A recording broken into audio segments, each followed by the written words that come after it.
Welcome back. We're getting ready to start with module number 7 on page 9, down at the bottom of page 9, talking about investment analysis. And we start out with economic analysis. And one of the things, by the way, that I want to do is to really encourage you to visit our sponsors. Everyone associated with Series 7 Specialists has your success as their goal. And so we're all on the same team. We all want to see you prosper, and the companies that advertise with us, they're team members. They have your prosperity in mind, and so visit those sponsors. Like I said, they're on your side, and they'll want to see you succeed and help you succeed. So anyway, let's go ahead and go into economic analysis. There's a really strong probability that this is going to be on your test. And so it's something that you may want to make a note of, and that is the economic cycle. The economy doesn't just go straight up or straight down, rather it cycles up and down. And so basically what we've got is that we need to identify, hopefully it's going to be hitting progressively higher peaks, but we need to identify those phases. Here we have a period of expansion, where economic activity is getting better, as measured by the gross domestic product. Gross domestic product is basically just the sum of everything that we do with labor, with assets, with materials over the course of a year. We then hit a period of prosperity or a peak.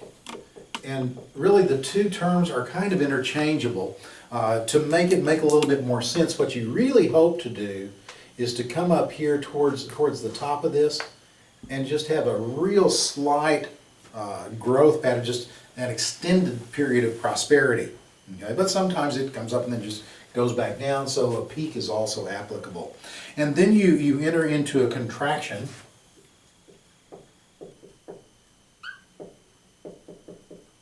And a recession or a depression at the bottom. Then of course it goes back into a period of expansion, a peak or prosperity, contraction, etc. So those things, it's like I say, that is a good probability of something that you need to have on that you're going to have on your test. So I'd be familiar with that cycle. And just remember what goes up and what goes down. Of course, we measured that like we talked about over on page 10. Measure that with the gross domestic product. You used to have, if you see GNP, the gross national product, for our purposes they're interchangeable. If I were an economist, yeah, there are differences, but for our purposes they're kind of interchangeable. All right. By the way, the difference between a recession and a depression is the extent. Okay, so a recession, you've got 6 consecutive months of lower productivity, lower GDP, lower stock prices. With a depression, it's 6 quarters, so 3 times as bad or worse. So an extended recession turns into a depression after a year and a half. Okay, then you have several different models. You have Keynesian, Monetarist, and supply-side economic theories. As much as anything, I'd be familiar with the terms because you're likely to see those terms. Really, really quickly, Keynesian economists think in terms of supply and demand. Okay? Your demand goes up, prices are going to go up if your supply stays the same, etc. Monetarists think that everything is controlled by the money supply. The more money that you have in the economy, the more the economy is going to be able to grow. If you want to slow down the economy, you slow down at least the growth of the money supply. And then supply side, basically they say that it's kind of the invisible hand. It goes back to Adam Smith way back when, and the invisible hand that determines what goes on in the economy. That if you allow business to have the type of economic freedom that they want, that they're going to naturally introduce opportunities for economic growth. And so, which one is right? Well, yes, they all have merit. So just like I say, just recognizing those names as much as anything is going to be important to you. Then inflation and deflation, measured by the producer price index, or PPI, at the producer level, or the CPI, the consumer price index, at the consumer level. And of course, the producer price index will change before the CPI does, because businesses will pass along cost increases to the consumer. And the role of the Federal Reserve Board in the economy is that they control that economic activity through their monetary policy. Take the last part of it off. It's the money policy. And so how much money do we get out into the economy? That's what the Federal Reserve Board does. Okay? Now that's, again, another, if you have an economics question, that's a good candidate for it right there. Is the Federal Reserve Board. So how do they do that? How do they control how much money is out in the economy? They do it through open market operations. What the Federal Reserve Board will do is that, and this is going to be just rather simplistic because it's not an economics test, okay? But basically, here's the Federal Reserve Board, and they have in their inventory a certain amount of securities, and they have access to a certain amount of money. Okay? Here's a bank. They likewise have a certain amount of securities and a certain amount of money. Remember, if something goes one way, the other thing goes the other. So if the Federal Reserve Board wants to contract the money supply, so if they slow down the growth of the economy, then what they're going to do is they're going to take their securities and they can demand that the banks buy them. Well, what the banks have to do, they have to then take that money and send it to the Federal Reserve Board. I mean, that's it. They have no choice. Those are the rules. On the other hand, if the Federal Reserve Board wants to expand the economy and expand economic growth, then what they can do is that they can say, look, we want to buy from you your securities, but we have to pay you money to do it. And so that will help expand the money supply. So those are open market operations. Also the reserve requirement. These banks have to have a certain amount of cash in reserve. Okay, if the Federal Reserve Board decides that they need to slow down the economy, what they're going to do is that they're going to raise the reserve requirement so that that little dollar sign becomes a big dollar sign. What does that mean? It means that the bank can't loan out money to Bob. That's how you get money supply growth, is through debt. I don't want to go into it here because it's way too deep. But basically that's going to contract the economy by increasing the reserve requirement. By the same token, if they wanted to expand the economy, they would lower that reserve requirement. There's less money that they'd have to keep. What are they going to do with it? Loan it out. Bob, you were talking about a loan last month. We can do it now. This thing, it's not used very often at all because it has a huge multiplier effect, but you need to be aware of it. The discount rate is used very frequently because the discount rate is kind of a short-term tweak that the Federal Reserve Board can use. Discount rate is the rate that the Federal Reserve Board will loan money out to directly to a bank to meet overnight requirements. Now, the thing about it is that the discount rate is almost theoretical because it's kind of like borrowing money from Dad or borrowing money from a bank or your credit union, let's say, okay? And the credit union is going to charge you 0.5% more, but do you really want to have to answer to Dad? Well, yeah, we did this with it. Oh, I know I ought to stop. Yeah, well, yeah. It's so much of a hassle. That's the way it is borrowing from the Federal Reserve Board. And so what banks will do is they'll actually lend and borrow to and from each other. It's a lot easier. Fed funds. So that's how they'll meet those overnight requirements, is with Fed funds. But, like I say, the driving force is going to be the discount rate. And then margin requirements under Regulation T.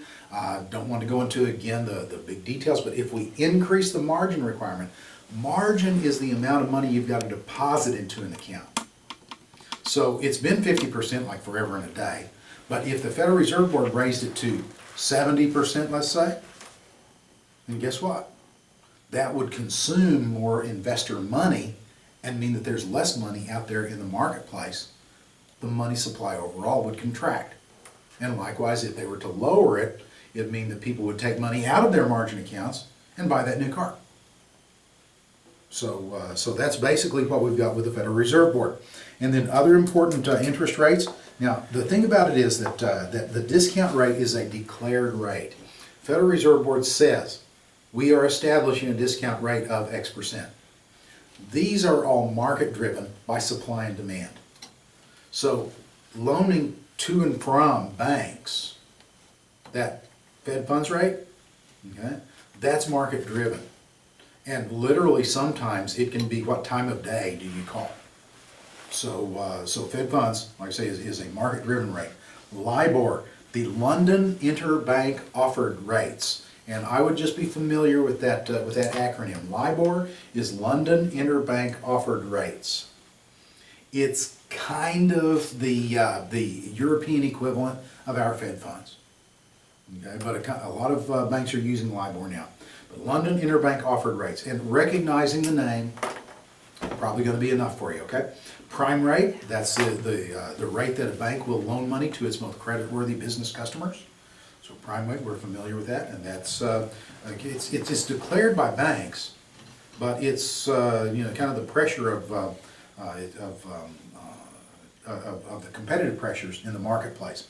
And then the broker call loan rate. Okay, the broker call loan rate is basically the rate that banks are going to charge brokers to finance their margin accounts. Okay, so that the interest that I pay because I borrow money from my broker dealer in a margin account, that's going to be based on how much money they have to pay to the bank. Because the broker dealer isn't a bank, they're going to have to finance the bulk of that by going to a bank.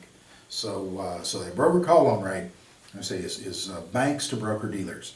And just again, familiarity with those terms, what they are, what they describe, and the fact that the discount rate, Federal Reserve Board declares it, Fed funds rate is market driven.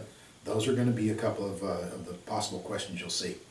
Now, the role of Congress, this is what gets me, is we get fiscal policy goes together with Congress. And you hear it all the time, and I don't want to make this a political speech, so I'm putting neither good nor bad. This is just the way the world works. You're always hearing people talk about our tax and spend Congress, right? You've heard it before. You'll hear it again. It occurred to me one day, of course we have a tax and spend Congress. That's their job. That's why we send them to Washington, to set taxation policy, to establish a budget, and establish spending policy. If they're not a tax and spend Congress, they're not doing their job. So what I'm going to do is I'm going to take taxing and spending that's done over the course of a fiscal year, and I'm going to attach that to fiscal policy, and I'm going to attach fiscal policy to Congress. Taxing and spending, okay? Now, the thing is, what's going to lead to inflation or an expanding economy? What's going to lead to deflation or a contracting economy? The economy is just like a balloon, and the air in the balloon is money, okay? So basically, what blows up the balloon? Puts money in. Well, let's see, if Congress spends money, they got to spend it someplace. So increased spending, they're spending it. Somebody's getting it. If there's a tax cut, what does that mean about your take-home pay? It goes up and you're spending it. So decrease in taxes. And those are going to be inflationary, expansionary, because they put air into the balloon. But what takes money out of the balloon? Well, it's going to be the opposite of these. If Congress decreases spending, then that road project, they were planning on extending it another 10 miles, but hey, they said, no, can't do it now. What about Bob, who works on that project?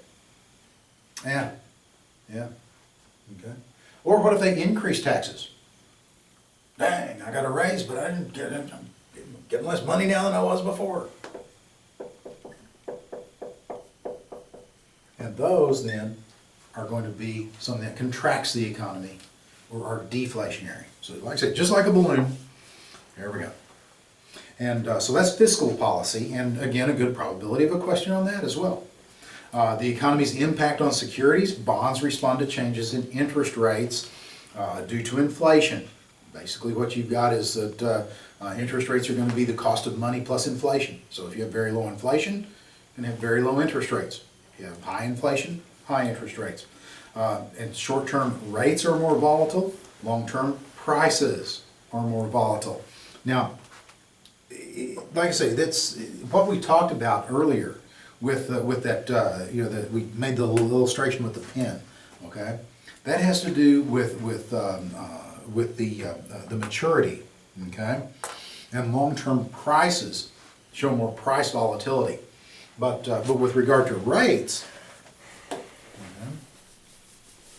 on a 30-year bond, it may change. A basis point is 1/100th%. It may change 5-10 basis points. Okay, it's not a lot. And it's just they're going to print them in the paper. You're going to pretty well know what you got. But what you have down on the short end of the curve is that down here, okay, there's. I don't know if you've ever had one of those little engraving tools where you turn it on and zzz, and then you put your social security number on something. Yeah, okay. That little stylus that's short-term rates. That's the way that they work. Now, the fluctuations are like so, okay? But there are a gazillion of them every day. I mean, every trade you're getting a little bit of difference up and down. So they're just I say just a few basis points. But they're all over the board because there's so much activity down on the short end of the yield curve, okay, with those short maturities. So short-term rates are more volatile, but long-term prices have more volatility. And then preferred stocks respond to interest rate changes, just like bonds. So just again, recapping that. Yield spreads widen, worsen, right? Between corporates and treasuries typically. And a normal yield curve, an inverted yield curve, and flat yield curves. Okay, so what we've got is that, again, your yield curve doesn't have to curve. All right, and so what we've got, when I first took the test, mine had to be perfect, and I said, oh, wait a minute, it doesn't really matter. And just think about it, okay? I want to borrow $1,000 from you.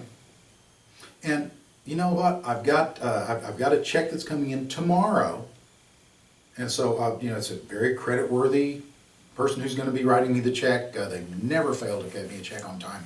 Are you taking a whole lot of risk? No, huh? So you'll be satisfied with that much interest, okay? But I tell you what, I'll pay you back 30 years from now. Think about it. I mean, some of you aren't 30. If you are, what's happened in the last 30 years? I mean, what's happened in the last 10 years? Holy moly. There's so much stuff can happen between then and now. Good stuff and bad stuff. I'm taking much more risk. I'm going to require much more interest. So normally what happens, if I've got a short term, I can settle for a low interest rate, and as I go out in maturity, okay, that's a normal yield curve. I'm getting rewarded for that additional risk that I'm taking. Every now and then what happens is that your yield curves turn upside down.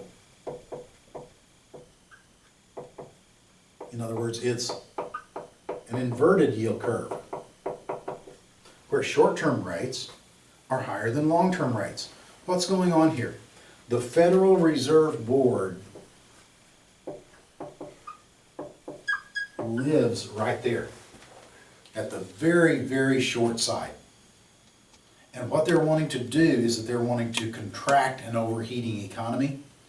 They want to restrict. Is it easier to borrow or harder to borrow when interest rates are high? It's harder. Yeah, as a business, you're going to make this much money. You can't pay that much money to make this money. No, that doesn't work. And so as interest rates come up and up and up, you finally hit that point where I'm not even going to borrow it at all. That's going to it's going to slow down the economy. So the Federal Reserve Board artificially increases these. The marketplace out here says this can't last forever. Okay, it's going to have an effect here pretty quick. So what we're gonna do is we're gonna lock in these long-term interest rates while we can. Let's see, that's demand out here, right? Which pushes prices up, and when it pushes prices up, it pushes yields down. So you wind up with an inverted yield curve. An inverted yield curve, that's why, and it also means that generally speaking, people are expecting interest rates in general to sag.